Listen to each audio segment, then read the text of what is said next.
right, guys. I think I told you already, but I'm not here today, as you can see, and so your lesson is recorded. Today, we're going to go over scene 3 and scene 4, and the remaining time will be you guys filling out your study guide. Do not have your study guide out while you're listening to this. Just pay attention, take into account everything I'm saying, and then you'll be able to work on that study guide, okay? All right, so the very last thing that we did was we covered scene 2. And scene 3 starts on page 156. So you can go there to page 156. On scene 2, Juliet decides that she's going to support Romeo, and the nurse is going to go get Romeo so he can comfort her. And at the moment, he's hiding in Friar Lawrence's cell. And so she gives the nurse a ring and says, give this to Romeo to let him know I support him. And so now the scene 3 is going to take us to Friar Lawrence's cell where Romeo is. And Friar Lawrence, up until this point in time, he's just been a very good advice giver and more taking like a leadership role. And Romeo's essentially a kid anyway, right? He's a young man. So let's see how Friar and Romeo handle this situation that they're in with Romeo being banished or exiled, whatever you want to call it. Here we go. Act 3, Scene 3. Friar Lawrence's room. He and Romeo are there. Romeo, come forth. Come forth, thou fearful man. Affliction is enamoured of thy parts, and thou art wedded to calamity. Father, what news? What is the prince's doom? What sorrow craves acquaintance at my hand that I yet know not? Too familiar is my dear son with such sour company. I bring thee tidings of the prince's doom. What less than doomsday is the prince's doom? A gentler judgment vanished from his lips. Not body's death, but body's banishment. Banishment! Be merciful, say death!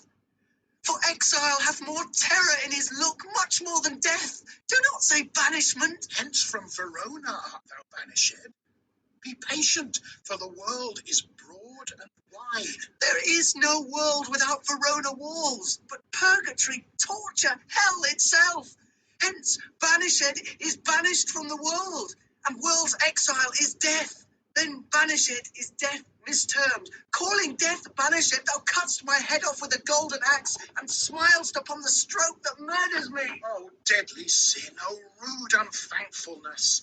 Thy fault our law calls death, but the kind prince, taking thy part, hath rushed aside the law, and turned that black word death to banishment.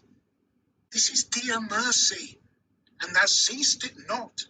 As you can see, Romeo has reacted the same way Juliet has reacted about his banishment. Remember how Juliet said it's worse than 10,000 Tybalt's deaths?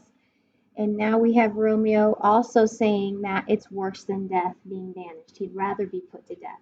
And of course, Friar's trying to talk some sense into him, but it's not working. Here we go, Romeo's speech. It's torture, not mercy. Heaven is here where Juliet lives, and every cat and dog and little mouse, every unworthy thing live here in heaven and may look on her. But Romeo may not. More validity, more honourable state, more courtship lives in carrion flies than Romeo. They may seize on the white wonder of dear Juliet's hand and steal immortal blessing from her lips, who even in pure festal modesty still blush, as thinking their own kisses sin. This mayflies do, when I from this must fly. And say'st thou yet that exile is not death? But Romeo may not, he is banished. Flies may do this, but I from this must fly. They are free men, but I am banished. Hast thou no poison mixed, no sharp ground knife, no sudden mean of death, though ne'er so mean, but banished to kill me? Banished? Oh, Friar, the damned use that word in hell. Howling attends it. How hast thou the heart, being a divine, a ghostly confessor, a sin absolver, and my friend, professed to mangle me with that word banished?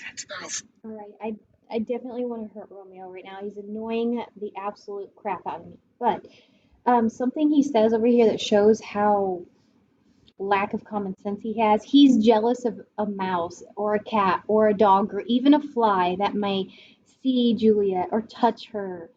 Because he's going to be banished, he's not going to be able to see her. So he's crying out to Friar, and he's being a complete and total idiot, baby, man child, whatever you want to call him, about the whole act of banishment.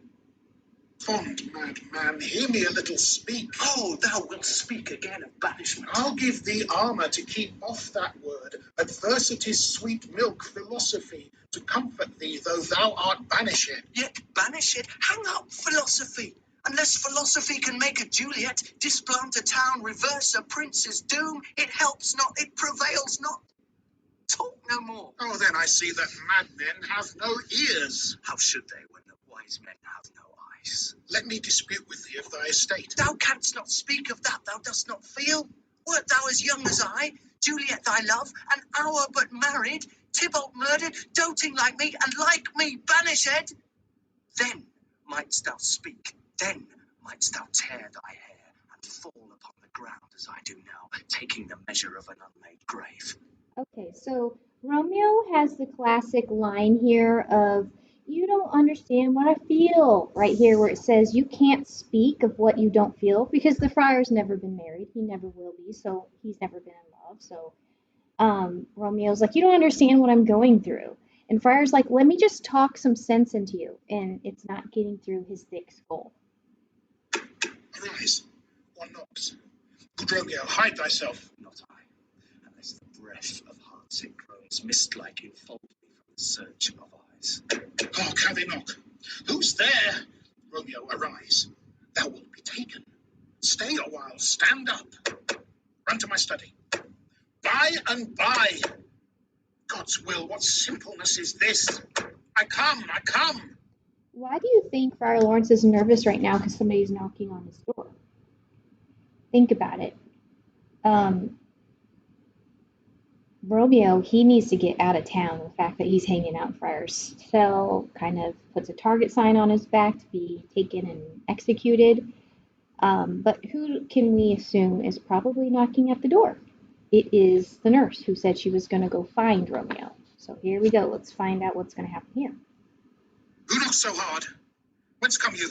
What's your will? Let me come in, and you shall know my errand. I come from Lady Juliet. The nurse enters. Welcome then. Oh, holy friar. Oh, tell me, holy friar, where's my lady's lord? Where's Romeo? There, on the ground, with his own tears made drunk. Oh, he is even in my mistress' case, just in her case.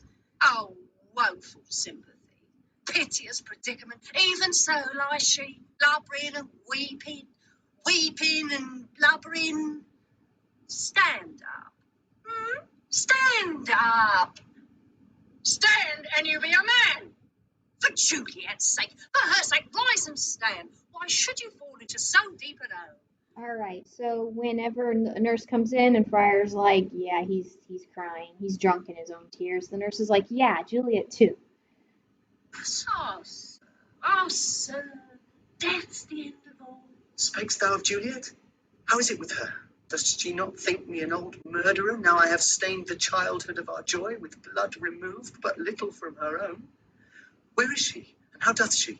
And what says my concealed lady to our cancelled love? No, she says nothing, sir, but weeps and weeps, and now falls on a bed, and then starts up, and Tybalt calls, and then on Romeo cries, and then down falls again. As if that name shot from the deadly level of a gun did murder her, as that name's cursed hand murdered her kinsman.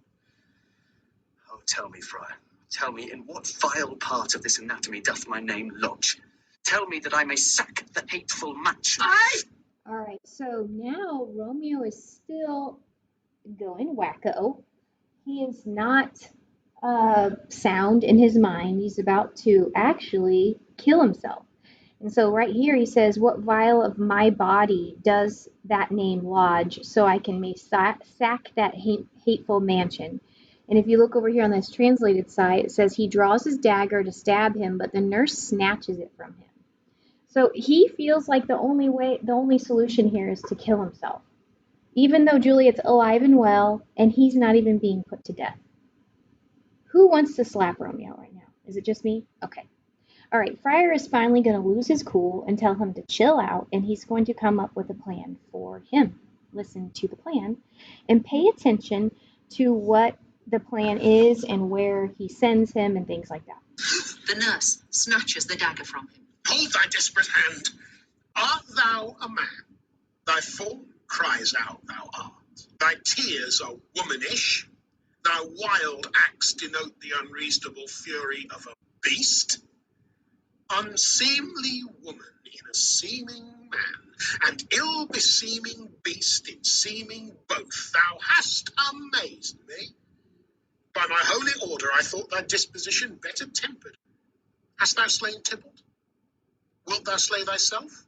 And slay thy lady that in thy life lives, by doing damned hate upon thyself? Why railst thou on thy birth, the heaven and earth? Since birth and heaven and earth, all three do meet in thee at once, which thou at once wouldst lose. Fie, fie, thou shamest thy shape, thy love, thy wit, which like a usurer aboundst in all, and usest none in that true use indeed, which should bedeck thy shape, thy love, thy wit. Thy noble shape is but a form of wax, digressing from the valour of a man. Thy dear love sworn but hollow perjury, killing that love which thou hast vowed to cherish.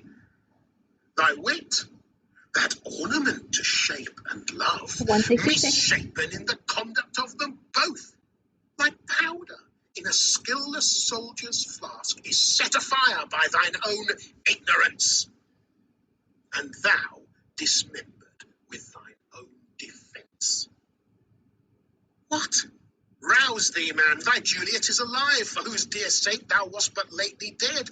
There art thou happy. Tybalt would kill thee, but thou slewest Tybalt. There art thou happy. The law that threatened death becomes thy friend and turns it to exile. There art thou happy. A pack of blessings light upon thy back. Happiness courts thee in her best array. But, like a misbehaved and sullen wench, thou puttest up thy fortune and thy love. Take heed, for such die miserable. Go, get thee to thy love as was decreed. Ascend her chamber. Okay, so now that he's done yelling at him and saying, you need to be grateful that you're not dead. It was you that lived and Tybalt that died. Your wife still loves you. Like, calm down.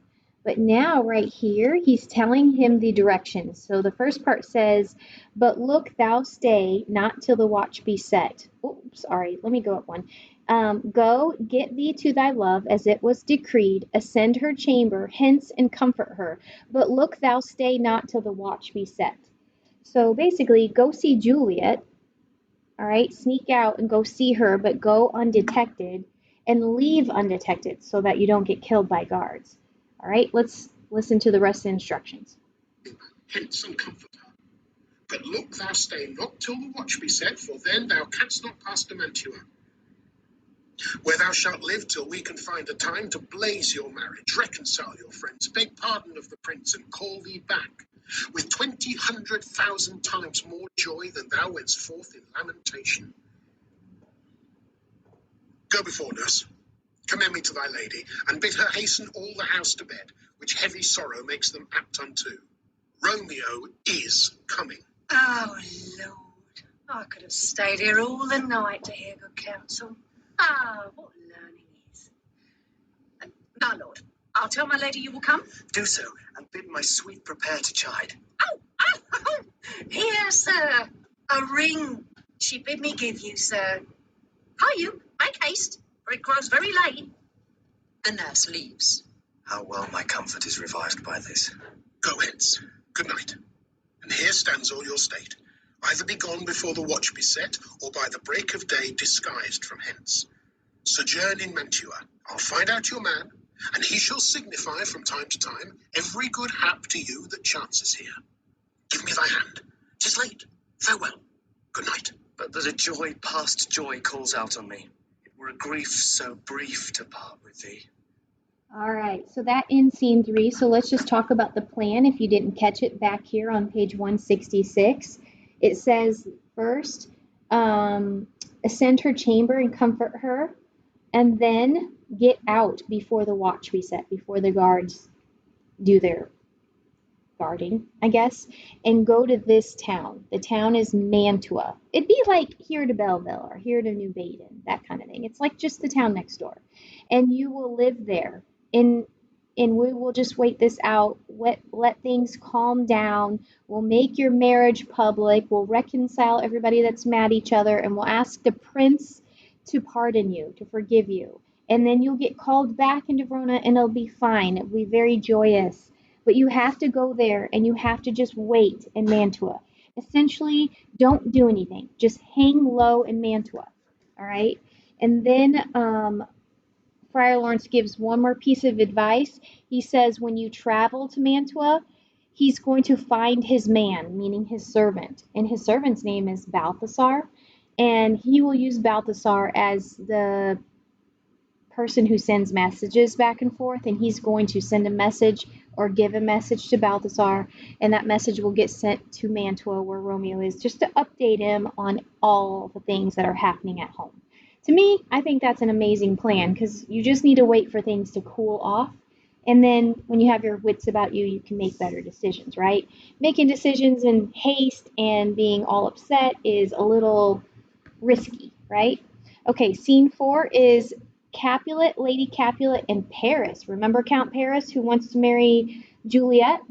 And remember what Lord Capulet said about that? He said, let's wait 2 years. Let's let her mature and grow up a little bit before we marry her off. Farewell.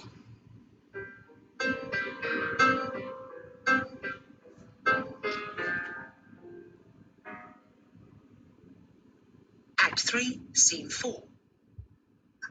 We are inside the Capulet house, and Paris has arrived late, hoping to see Juliet. Things have fallen out, sir, so unluckily that we have had no time to move our daughter. Look you, she loved her kinsman Tybalt dearly, and so did I. Well, we were born to die. 'Tis very late. She'll not come down tonight. I promise you, but for your company, I would have been in bed an hour ago. These times of woe afford no times to woo. Madam, good night. Commend me to your daughter. I will, and know her mind early tomorrow. Tonight she's mewed up to her heaviness. All right. So Lord Capulet and Lady Capulet know that Juliet is crying and crying and crying. They think she's crying over Tybalt. They have no idea that their daughter's married off to Romeo, and she's crying over Romeo. So Paris is saying, I can't even date her right now. I can't even get to know her because she's so incredibly sad. Sir Paris, I will make a desperate tender of my child's love. I think she will be ruled in all respects by me. Nay, more, I doubt it not. Wife, go you to her ere you go to bed. Acquaint her here of my son Paris' love, and bid her, mark you me, on Wednesday next. What's off? What day is this? Monday, my lord. Monday? Ah, well, Wednesday is too soon. A Thursday let it be. A Thursday, tell her she shall be married to this noble earl. Will you be ready? Do you like this haste? We'll keep no great ado, a friend or two, for hark you, Tybalt being slain so late, it may be thought we held him carelessly, being our kinsman, if we revel much. Therefore we'll have some half a dozen friends, and there an end. But what say you to Thursday? My lord, I would that Thursday were tomorrow. Well, get you gone? A Thursday be it then. Go you to Juliet ere you go to bed. Prepare her wife against this wedding day. Farewell, my lord. Light to my chamber, ho! For me it is so very late that we may call it early by and by. Good night. All right. So if you picked up on this, it happened really fast, but they're all talking about how Juliet is crying over Tybalt and she's so upset. And then Capulet comes out and says, "You know what? I think I have a good way to cheer her up. How about you marry her, Paris? That'll cheer her up. Why don't we have the wedding on Wednesday? Literally less than 48 hours away." And Paris is like, "I would marry her now if I could." And Capulet's like, "Wait a second, maybe Wednesday's too soon. Let's do it on Thursday." What? Thursday's just one more day. Like, what? Okay. So basically, that's the plan now. They are going to surprise Juliet and say, "Surprise, Juliet, we're going to cheer you up. We're marrying you off to Capulet, or County Paris. That's going to solve all your problems and make you stop crying." And so the last thing that's said here is Lady Capulet's job is to let her know that she's going to have a wedding before she goes to bed. Go to Juliet before you go to bed and let her know she's getting married. And that is the end of scene 4. As you can see, a lot of tension is building. All right, so now that we're done with that, it's only been 21 minutes, okay? So what I want you to do is get out your study guide packet, and you guys are going to go and answer all of the Act 3 questions through Scene 4. You can, if you want, work with a partner and just kind of sit together and work through it, that kind of thing. You could work in groups of 3 maybe, but you need to be working together. Don't just sit there and stare at blank stuff, okay? So Act 3, Scene 1, start here, work your way down, working together to answer all the questions through this next page where it says Act 3, Scene 4. Stop right here, okay? All right.